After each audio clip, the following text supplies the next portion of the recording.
It's still a mystery to me. Every time I do a bris, it feels so powerful. I'm part of something that is much larger than me. I participate in it, but I don't control it. It is inspiring and humbling. I'm grateful for being able to be a part of it. The little baby boy in my hands is entering the covenant through a physical act.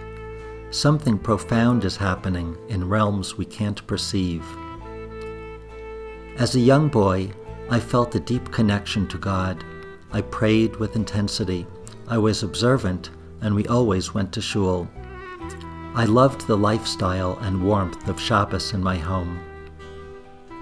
When I was 11, my mother became ill. My feelings about God became more complicated. I hit adolescence. I wanted to be cool. Being observant became old-fashioned, boring.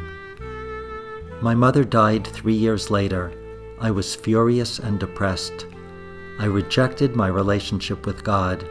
I couldn't reconcile the way I had thought about God with what my family had gone through. The anger and emptiness I felt drove me further to a secular life. I stopped all religious observance. My spiritual yearnings resurfaced when I was 17. I needed an avenue for spiritual exploration. I wanted to grow, and I wanted community. I was looking for spirituality without God. I met Anne at a college dance for transfer students.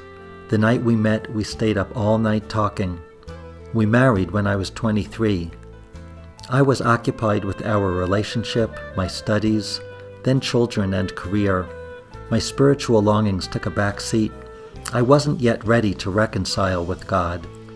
When my oldest daughter was 9, we found a congregation called Kohelet.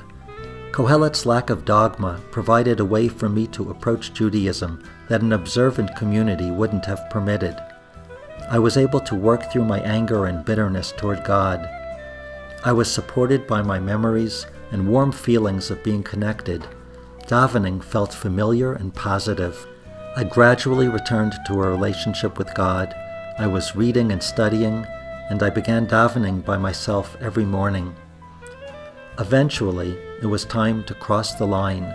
It was time to return to leading a halachic life.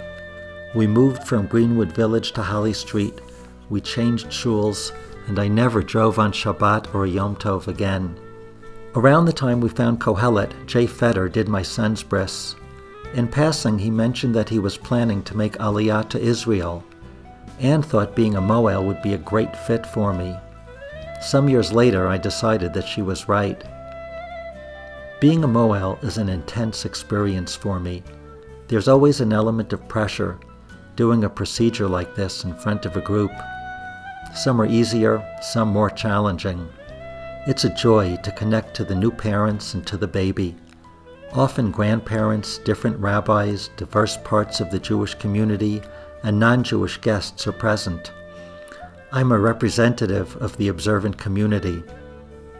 Doing the brises for my grandsons, Yedidia, Yaira, and Akiva, is enormous. Here's my daughter, her baby, my grandson. As big as it is each time I do a bris, when I do one for a grandson, I almost don't have words for it. It is so awesome.